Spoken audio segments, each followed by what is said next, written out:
पहले चरण के चुनाव के लिए आयोग ने जारी किया हेल्पलाइन नंबर। गड़बड़ी या शिकायत दर्ज कराने के लिए कंट्रोल रूम हुआ स्थापित।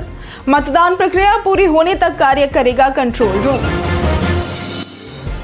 पहले चरण की वोटिंग से पहले मतदान कर्मियों की तैयारियां हुई पूरी। प्रत्येक सीट के लिए अलग डेस्क और अधिकारी थे तैनात। सीसीटीवी निगरानी में हुआ सामग्री वितरण। रेलवे ने यात्रियों के लिए 7 स्पेशल ट्रेनें चलाने की बनाई योजना। भागलपुर और मालदा टाउन से होकर चलेंगी ये ट्रेनें। यात्रियों से की गई समय पर स्टेशन पहुंचने की अपील। वोटर आईडी के अलावा इन 12 दस्तावेजों से भी कर सकेंगे मतदान। संवेदनशील बूथों पर तैनात हुए अतिरिक्त पुलिस बल।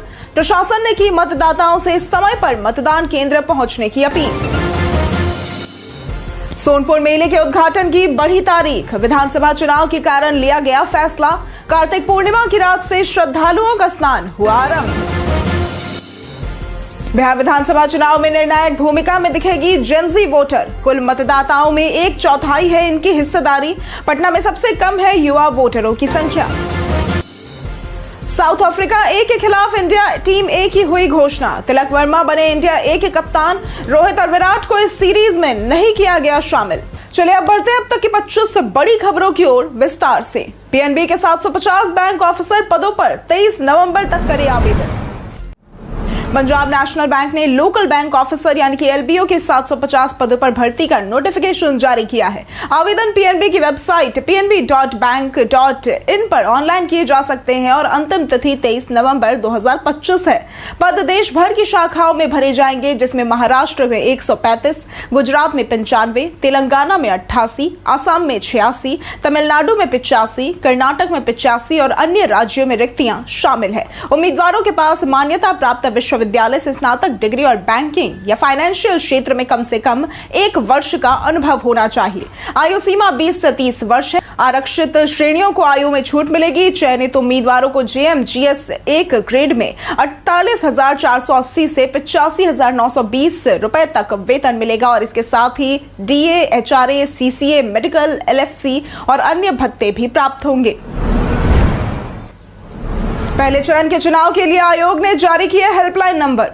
बिहार विधानसभा चुनाव के पहले चरण में 6 नवंबर यानी कि आज 18 जिलों की 121 सीटों पर मतदान होगा। चुनाव आयोग ने गड़बड़ी या शिकायत दर्ज कराने के लिए कंट्रोल रूम स्थापित किया है, जो मतदान प्रक्रिया पूरी होने तक कार्य करेगा। शिकायतें फोन नंबर 0612824001 या फिर फैक्स 0612221561 या ईमेल ceo@eci.gov.in ceo@gmail.com पर की जा सकती है। सीईओ विनोद सिंह गुंजियाल ने स्टेट कमांड कंट्रोल सेंटर का निरीक्षण कर वेबकास्टिंग व्यवस्था की समीक्षा की और जिलावार निगरानी के निर्देश दिए। दूसरा चरण 11 नवंबर को और परिणाम 14 नवंबर को घोषित होंगे। पहले चरण की वोटिंग से पहले मतदान कर्मियों की तैयारियां हुई पूरी। बिहार विधानसभा चुनाव 2025 के पहले चरण के तहत गुरुवार यानी कि आज 18 जिलों की 121 सीटों पर मतदान होगा और इसके लिए प्रशासनिक तैयारियां भी पूरी कर ली गई है। पटना के बांकीपुर स्थित डिस्पैच सेंटर से बीते दिन 14 विधानसभा क्षेत्रों के मतदान कर्मी ईवीएम, वीवीपैट, स्याही और अन्य सामग्री के साथ रवाना हुए। प्रत्येक सीट के लिए अलग डेस्क और अधिकारी तैनात थे, जहां सीसीटीवी निगरानी में सामग्री वितरण हुआ। ईवीएम, वीवीपैट की अंतिम जांच और सीलिंग रिटर्निंग ऑफिसर की उपस्थिति में की गई। सुरक्षा कर्मियों के साथ मतदान दल बूथों की ओर रवाना किए गए। अगर वोट करने पर वीवीपैट दिखाए दूसरा नाम तो करे ये काम। यदि वोटर को लगे कि उसने किसी उम्मीदवार को वोट दिया लेकिन वीवीपैट पर किसी और का नाम दिखा, तो वो तुरंत लिखित शिकायत कर सकता है। इसके बाद पीठासीन अधिकारी एक टेस्ट वोट डालकर जांच करेगा और अगर शिकायत सही पाई जाती है तो मतदान तुरंत रोककर रिटर्निंग ऑफिसर को सूचित किया जाएगा और आगे की कार्रवाई उसके निर्देशानुसार होगी। लेकिन यदि शिकायत गलत साबित होती है तो वोटर के खिलाफ जांच के बाद कार्रवाई की जाएगी और यह प्रक्रिया मतदान की पारदर्शिता और विश्वसनीयता बनाए रखने के लिए की जाती है। रेलवे ने यात्रियों के लिए 7 स्पेशल ट्रेनें चलाने की बनाई योजना। त्योहारों के बाद यात्रियों की बढ़ती भीड़ को देखते हुए रेलवे ने 7 स्पेशल ट्रेनों की घोषणा की है जो भागलपुर और मालदा टाउन से होकर चलेंगी। इनमें 04457 भागलपुर आनंद विहार जो कि 30 नवंबर तक रोजाना चलेगी, 04063 भागलपुर दिल्ली जो कि 5 नवंबर से 26 नवंबर तक चलेगी, 03435 मालदा टाउन आनंद विहार जो कि 10 और 24 नवंबर को चलेगी, 09452 भागलपुर गांधीधाम जो कि 10 से 24 नवंबर तक चलेगी, 03417 मालदा टाउन उधना जो कि 8 नवंबर को चलेगी, 03401 जो कि भागलपुर लोकमान्य तिलक है वो 7 नवंबर से चलेगी और 03403 भागलपुर बेंगलुरु 7 नवंबर से चलेगी। रेलवे ने यात्रियों से समय पर स्टेशन पहुंचने और नियमों के पालन की अपील की है। सोनपुर मेले के उद्घाटन की बढ़ी तारीख। विधानसभा चुनाव 2025 के पहले चरण का मतदान 6 नवंबर को होने के कारण जिला प्रशासन ने सुरक्षा और व्यवस्था को देखते हुए सोनपुर मेले की शुरुआत 3 दिन आगे बढ़ा दी है।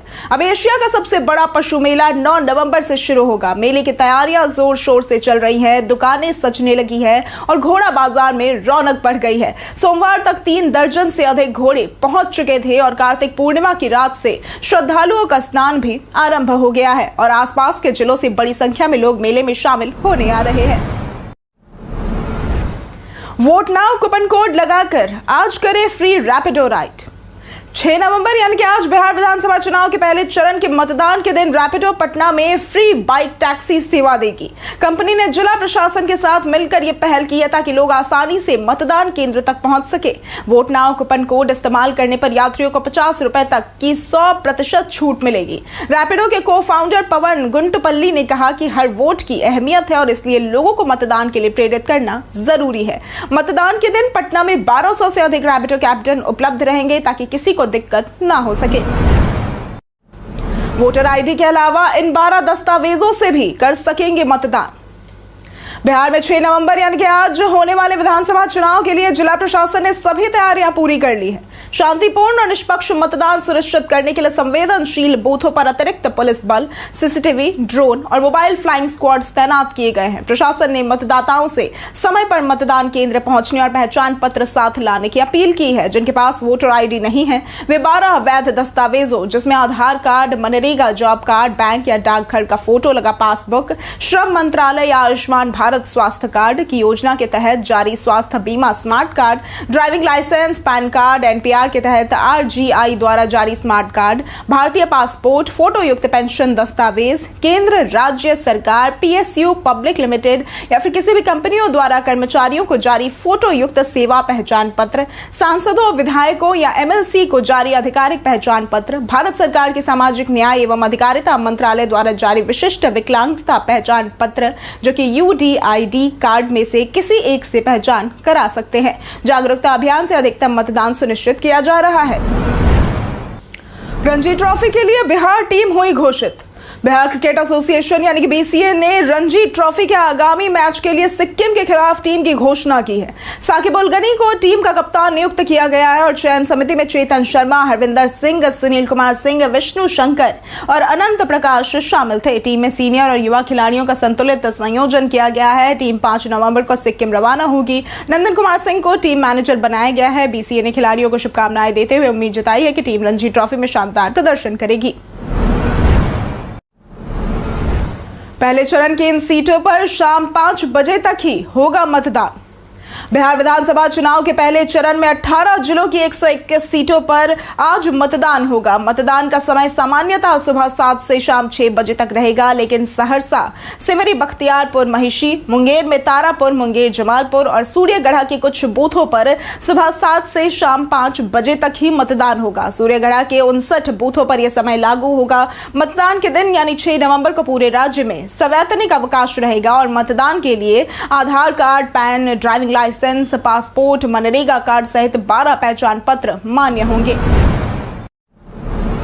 बिहार विधानसभा चुनाव में निर्णायक भूमिका में दिखेगी जेनजी वोटर। बिहार विधानसभा चुनाव के पहले चरण में 121 सीटों पर मतदान होगा, जहां 18 से 29 वर्ष के जेनजी वोटर निर्णायक भूमिका निभाएंगे। कुल मतदाताओं में इनकी हिस्सेदारी करीब 1/4 है और बेगूसराय में सबसे अधिक 25.16% और पटना में सबसे कम 18.45% युवा वोटर है। दरभंगा में नए वोटरों की संख्या सबसे ज्यादा 62,127 है। ये युवा रोजगार, शिक्षा और भ्रष्टाचार जैसे मुद्दों पर वोट दे रहे हैं, न कि जाति धर्म पर। राजनीतिक दल अब इन्हें लुभाने के लिए सोशल मीडिया और युवा चेहरों पर जोर दे रहे हैं। जेनजी वोटर चुनावी समीकरण बदल भी सकते हैं। लास्ट मैन इन टावर में मुख्य भूमिका निभाएंगे मनोज बाजपेयी। अभिनेता राणा दग्गुबाती के स्पिरिट मीडिया ने बुकर पुरस्कार विजेता अरविंद अडिगा के उपन्यास लास्ट मैन इन टावर के हिंदी रूपांतरण की घोषणा की है, जिसमें मनोज बाजपेयी मुख्य भूमिका निभाएंगे और बेन रेखी निर्देशन करेंगे। यह फिल्म स्टूडियो के हिंदी प्रोडक्शन की शुरुआत होगी। स्पिरिट मीडिया ने तमिल, तेलुगु और हिंदी की 5 फिल्मों की घोषणा की, जिनमें दुलकर सलमान अभिनीत कांथा भी शामिल है। राणा ने कहा कि उनका उद्देश्य स्पिरिट मीडिया को रचनात्मक सहयोग का केंद्र बनाना है। मनोज ने इस प्रोजेक्ट को प्रेरणादायक बताते हुए राणा और बेन रेखी के साथ काम करने पर उत्साह व्यक्त किया है। फतुहा से राजद के प्रत्याशी ने चुनाव प्रचार पर किया सबसे अधिक खर्च। बिहार विधानसभा चुनाव के पहले चरण के प्रचार के बाद प्रत्याशियों ने अपने खर्च का ब्यौरा समाहरणालय में जमा किया, जहां फतुहा से राजद के डॉक्टर रामानंद यादव ने सबसे अधिक 17.56 लाख रुपए खर्च किए, जबकि मनेर से राजद के भाई वीरेंद्र ने सबसे कम 3.49 लाख रुपए खर्च किए। पटना जिले के सभी उम्मीदवारों ने व्यय कोषांक में विवरण प्रस्तुत कर दिया है। प्रशासन द्वारा सभी आंकड़े जांचकर वेबसाइट पर जारी किए जाएंगे। चुनावी खर्च की निगरानी व्यय पर्यवेक्षकों, फ्लाइंग स्क्वाड और सर्विलांस टीमों ने की, ताकि पारदर्शिता सुनिश्चित हो सके। बिहार पर्यटन में आज बात होगी मां मंगला गौरी मंदिर की। मां मंगला गौरी मंदिर बिहार के गयाजी में स्थित एक प्रसिद्ध हिंदू शक्तिपीठ है, जिसका उल्लेख पद्म, वायु, अग्नि, देवी भागवत और मार्कंडेय पुराण जैसे ग्रंथों में भी मिलता है। यह 18 महाशक्तिपीठों में से एक है और माना जाता है कि यहाँ देवी सती का वक्ष स्थल गिरा था। वर्तमान मंदिर 15वीं शताब्दी में निर्मित हुआ और यह पूर्वमुखी है। यह मंदिर मंगला गौरी पहाड़ की चोटी पर स्थित है। मंदिर परिसर में देवी काली, भगवान गणेश, हनुमान और शिव के भी मंदिर है। यह स्थल गया जी के प्रमुख धार्मिक और ऐतिहासिक तीर्थों में से एक है। पहले चरण के चुनाव के लिए 4.5 लाख सुरक्षा कर्मी हुए तैनात। बिहार विधानसभा चुनाव के पहले चरण में 18 जिलों के 121 सीटों पर मतदान के लिए सख्त सुरक्षा व्यवस्था की गई है। करीब 4.5 लाख सुरक्षा कर्मी तैनात है, जिनमें 1500 कंपनी केंद्रीय बल, बिहार पुलिस के 60,000 कर्मी, 30,000 विशेष सशस्त्र पुलिस, 20,000 होमगार्ड, 19,000 प्रशिक्षु सिपाही और 1.5 लाख चौकीदार शामिल है। सभी सीमाएं सील की गई हैं और दियारा क्षेत्र में घुड़सवार दल तैनात है। वीआईपी सुरक्षा के लिए एनएसजी प्रशिक्षित कर्मियों की टीम और क्यूआरटी गठित की गई है। झारखंड, बंगाल और यूपी सीमाओं पर भी कड़ी निगरानी रखी जा रही है। जाने आज कैसा रहेगा बिहार के मौसम का मिजाज। बिहार में तापमान सामान्य से अधिक रहने के कारण ठंड में खास वृद्धि नहीं होगी। हालांकि दक्षिण पश्चिम के 6 जिलों बक्सर, आरा, रोहतास, भभुआ, औरंगाबाद और अरवल में अधिकतम तापमान सामान्य से कम रहने पर हल्की ठंड महसूस हो सकती है। राज्य में सामान्य से अधिक बारिश होने की संभावना है और अगले 4 दिनों में तापमान में कोई बड़ा बदलाव नहीं होगा, लेकिन उत्तर बिहार में 3 दिनों तक सुबह हल्का से मध्यम कोहरा रहेगा। शेखपुरा में अधिकतम तापमान 30.7 डिग्री सेल्सियस और गयाजी में न्यूनतम 18.6 डिग्री सेल्सियस दर्ज किया गया। पटना में आज की सुबह कोहरा रहने की संभावना है और बाद में आसमान साफ होगा। चुनाव से पहले एसएसबी ने 400 लीटर नेपाली शराब की जब्त। बीते दिन सुपौल में विधानसभा चुनाव से पहले एसएसबी की 45वीं वाहिनी ने बड़ी कार्रवाई करते हुए नेपाल से कोसी नदी के रास्ते लाई जा रही 1380 बोतल लगभग 414 लीटर नेपाली शराब जब्त की और गुप्त सूचना पर सहायक उप निरीक्षक भारत भूषण के नेतृत्व में टीम ने स्पर संख्या 2270 के पास तलाशी की, जहां संदिग्ध व्यक्ति सुरक्षा बलों को देखकर नदी में कूदकर फरार हो गया। बरामद शराब और नाव को भपटियाही थाना को सौंप दिया गया है। कमांडेंट गौरव सिंह ने बताया कि चुनाव के मद्देनजर सीमा पार अवैध गतिविधियों पर सख्त निगरानी जारी है। बिहार में मखाना महोत्सव का हुआ भव्य समापन। खेत से वैश्विक थाली तक मखाना की थीम पर आयोजित मखाना महोत्सव 2025 का समापन बीते दिन प्रधान सचिव कृषि श्री पंकज कुमार द्वारा किया गया। इस अवसर पर उद्यान निदेशक श्री अभिषेक कुमार सहित अन्य गणमान्य उपस्थित रहे। महोत्सव में मखाना बोर्ड व सेंटर ऑफ एक्सीलेंस की घोषणा हुई और 50,000 से अधिक लोगों ने भाग लिया और 25 लाख से अधिक की बिक्री हुई। तकनीकी प्रशिक्षण प्रतियोगिताएं व सांस्कृतिक कार्यक्रम हुए, जिनमें मखाना रसोई संग्राम में भोजपुर की आरती अनमोल सिंह विजेता बनी। यह आयोजन किसानों, उद्यमियों व युवाओं की नवाचार और उत्साह का प्रतीक रहा। पटना में जारी हुआ आवारा कुत्तों की सूचना देने के लिए हेल्पलाइन नंबर। पटना नगर निगम ने आवारा कुत्तों की बढ़ती समस्या से निपटने के लिए ठोस कदम उठाए हैं। नागरिक अब किसी भी आवारा कुत्ते की सूचना हेल्पलाइन नंबर 062122000634 या फिर टोल फ्री नंबर 155304 पर दे सकते हैं। नगर आयुक्त यशपाल मीणा के निर्देश पर 75 वार्डों में एंटी रेबीज टीकाकरण, नसबंदी और कृमिनाशक दवा के लिए विशेष एजेंसी नियुक्त की गई है। प्रतिदिन कम से कम 40 कुत्तों को पकड़ने का लक्ष्य तय किया गया है। अब तक 2023 से 2025 के बीच लगभग 8,000 कुत्तों की नसबंदी की जा चुकी है और यह अभियान निरंतर जारी रहेगा ताकि शहर सुरक्षित और स्वच्छ बने। आज अररिया और भागलपुर में होगी पीएम मोदी की जनसभा। बिहार विधानसभा चुनाव के प्रथम चरण की मतदान के दौरान प्रधानमंत्री नरेंद्र मोदी दूसरे चरण के प्रचार के लिए अररिया और भागलपुर में जनसभाएं करेंगे। पहली रैली फारबिसगंज, अररिया और दूसरी भागलपुर हवाई अड्डा मैदान में होगी और इन सभाओं में मोदी मतदाताओं से लोकतंत्र को मजबूत करने हेतु अधिकाधिक मतदान की अपील की जाएगी। ये रैलियां सीमांचल और पूर्वी बिहार के मतदाताओं को साधने की रणनीति का हिस्सा है और इसके बाद मोदी 7 नवंबर को भभुआ और औरंगाबाद में तथा 8 नवंबर को सीतामढ़ी और पश्चिमी चंपारण में 2-2 जनसभाएं करेंगे। तेजस्वी यादव को धमकी देना ओवैसी के उम्मीदवार को पड़ा भारी। बहादुरगंज विधानसभा के एआईएमआईएम उम्मीदवार तौसीफ आलम को नेता प्रतिपक्ष तेजस्वी यादव को खुले मंच से धमकी देना भारी पड़ गया। पहले रुपए बांटने के आरोप में और अब भड़काऊ भाषण देने पर उनके खिलाफ आदर्श आचार संहिता उल्लंघन का दूसरा मामला दर्ज हुआ है। एक सभा में आलम ने तेजस्वी यादव को चारा चोर का बेटा कहा और आंख, उंगली व जुबान काटने की धमकी दी थी। वीडियो वायरल होने पर प्रशासन ने संज्ञान लिया और बहादुरगंज सीओ के आवेदन पर एफआईआर दर्ज की गई। पुलिस ने मामले की जांच शुरू कर दी है। राजस्व विभाग का 2 दिवसीय आवासीय प्रशिक्षण हुआ पूरा। पटना के शास्त्री नगर स्थित राजस्व सर्वे प्रशिक्षण संस्थान में राजस्व एवं भूमि सुधार विभाग बिहार सरकार द्वारा 2 दिवसीय आवासीय प्रशिक्षण कार्यक्रम सफलतापूर्वक संपन्न हुआ। इसमें कॉमन सर्विस सेंटर यानी कि सीएससी के वीएलई को विभागीय ऑनलाइन सेवाओं के संचालन की जानकारी दी गई। उद्घाटन अपर मुख्य सचिव दीपक कुमार सिंह, सचिव जय सिंह व निदेशक जय प्रियदर्शिनी ने किया। प्रशिक्षण में भू अभिलेख, ई मापी, भू लगान, आरसीएमएस आदि विषय पर सत्र हुए। समापन सत्र में प्रश्नोत्तर आयोजित हुआ। यह पहल वीएलई को सशक्त बनाकर विभागीय सेवाओं को पारदर्शी, सरल और जनसुलभ बनाने की दिशा में महत्वपूर्ण कदम है। जाने कैसे घर बैठे आसानी से पैन को आधार से कर सकते हैं लिंक।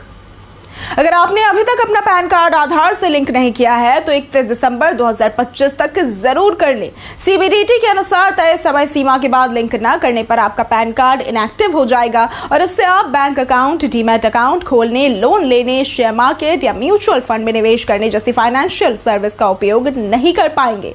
सरकारी योजनाओं और सब्सिडी का लाभ भी नहीं मिल सकेगा। पैन को आधार से लिंक करने के लिए incometax.gov.in वेबसाइट पर जाएं, पैन और आधार नंबर भरें, ओटीपी से वेरीफाई करें और प्रक्रिया पूरी करें। तिलक वर्मा बने इंडिया ए के कप्तान। साउथ अफ्रीका ए के खिलाफ 3 वनडे मैचों के सीरीज के लिए इंडिया ए टीम घोषित की गई है। तिलक वर्मा को कप्तान और ऋतुराज गायकवाड़ को उप कप्तान बनाया गया है। ईशान किशन की टीम में वापसी हुई है, जबकि अभिषेक शर्मा और प्रभसिमरन सिंह को भी मौका मिला है। रोहित शर्मा और विराट कोहली को इस सीरीज में शामिल नहीं किया गया है। टीम में कई युवा खिलाड़ियों जैसे कि आयुष बडोनी, निशांत सिंधु, विप्रज निगम और मानव सुथार को भी चुना गया है। तीनों वनडे मैच 13, 16 और 19 नवंबर को राजकोट में खेले जाएंगे। कई कारणों से दर्ज है भारत के इतिहास में आज की तारीख। 6 नवंबर 1986 को भावना पटेल का जन्म हुआ था। ये भारत के पैरा टेबल टेनिस खिलाड़ी हैं। 1939 में विजय कुमार कार्णिक का जन्म हुआ था। ये भारतीय वायुसेना में पायलट थे। 1985 में संजीव कुमार का जन्म हुआ था। ये हिंदी फिल्म के अभिनेता हैं। 1951 में एच.जे. कन्या का जन्म हुआ था। ये स्वतंत्र भारत के प्रथम मुख्य न्यायाधीश थे। 2013 में महान खिलाड़ी सचिन तेंदुलकर को देश का सर्वोच्च नागरिक सम्मान भारत रत्न देने की घोषणा की गई थी। 1962 में राष्ट्रीय रक्षा परिषद की स्थापना हुई थी। 1943 में दूसरे विश्व युद्ध के दौरान जापान ने नेताजी सुभाष चंद्र बोस को अंडमान और निकोबार द्वीप समूह सौंपे थे। हम प्रतिदिन आपसे 5 ऐसे जरूरी सवाल और उसके जवाब बताएंगे जो कि बीपीएससी, बिहार पुलिस दारोगा समेत एसएससी जैसे अन्य प्रतियोगी परीक्षाओं में काम आएंगे। सवाल इतिहास, बिहार स्पेशल, विज्ञान, करंट अफेयर्स और भूगोल से रहेंगे। पूछे गए 5 सवालों में आपने कितना सही उत्तर दिया ये हमें कमेंट करके जरूर बताएं। हमारा पहला सवाल है, बिहार में एक वर्ष में किस खनिज का उत्पादन सबसे अधिक होता है? ए पायराइट, बी चूना पत्थर, सी स्टेटाइट या फिर डी क्वार्टजाइट? इसका सही जवाब है बी चूना पत्थर। हमारा दूसरा सवाल है, बिहार के किस शहर में केंद्रीय आलू अनुसंधान संस्थान स्थित है? ए गया जी, बी मुंगेर, सी सिवान या फिर डी पटना? इसका सही जवाब है डी पटना। हमारा तीसरा सवाल है, बिहार से पहला सत्याग्रही कौन था? ए श्याम नारायण सिंह, बी श्री कृष्ण सिंह, सी अनुग्रह नारायण सिंह या फिर डी गौरी शंकर सिंह? इसका सही जवाब है बी श्री कृष्ण सिंह। हमारा चौथा सवाल है, बिहार के किस पार्क में एशिया का सबसे बड़ा और विश्व का दूसरा सबसे बड़ा गैंडा प्रजनन केंद्र स्थित है? ए संजय गांधी जैविक पार्क, बी बुद्ध स्मृति पार्क, सी अनुग्रह नारायण पार्क या फिर डी सुभाष चंद्र बोस पार्क? इसका सही जवाब है ए संजय गांधी जैविक पार्क। हमारा पांचवा सवाल है, डॉक्टर राजेंद्र प्रसाद द्वारा लिखित पुस्तक आत्मकथा के संपादक कौन थे? ए आचार्य शिव पूजन सहाय, बी अनुग्रह नारायण सिन्हा, सी कृष्ण सिन्हा पैच, सी श्री कृष्ण सिन्हा या फिर डी रामवृक्ष बेनीपुरी? इसका सही जवाब है ए आचार्य शिव पूजन सहाय। बीते दिन हमारे द्वारा पूछे गए सवाल का जवाब आप लोगों में से बहुत लोगों ने हमारे कमेंट सेक्शन में लिख कर दिया है। जिन्होंने हमारे द्वारा पूछे गए सवाल का जवाब दिया, इनके नाम हैं खुशी कुमारी, पुनीत सुमन, दयानंद सिंह, अशोक कुमार, कृष्णा प्रसाद, उर्मिला कुमारी, सूरज रॉय कुमार, नौशाद रजा, वरुण कुमार, संजीव कुमार, अनवर करीम खान, राम बाबू दास, रंजीत मिश्रा, राजीव कुमार, बाबूलाल मरांडी, कौशल कुमार सिंह, मुन्ना प्रसाद, अमित कुमार, विक्रम राय, प्रियंका कुमारी, प्रियांशु कुमार, अतीक खान, विकास दास, विजय सिंह, प्रिया कुमारी, पंकज राज, रिपु कुमार, पंचानंद सिंह, दिलीप कुमार, जगन्नाथ शाह, ब्रजमोहन राय और टिंकू कुमार। इसी के साथ बढ़ते हैं आज के सवाल की ओर। आज का सवाल है, अगर आप शिक्षा मंत्री होते तो सबसे पहले क्या बदलते? आप अपना जवाब हमें हमारे कमेंट सेक्शन में लिखकर जरूर बताएं। आज के लिए सिर्फ इतना ही। बिहार के तमाम खबरों के साथ बने रहने के लिए देखते रहें बिहारी न्यूज। साथ ही अगर आप यूट्यूब चैनल पर देख रहे हैं तो चैनल को सब्सक्राइब करें और अगर आप फेसबुक पेज पर देख रहे हैं तो लाइक और फॉलो जरूर करें।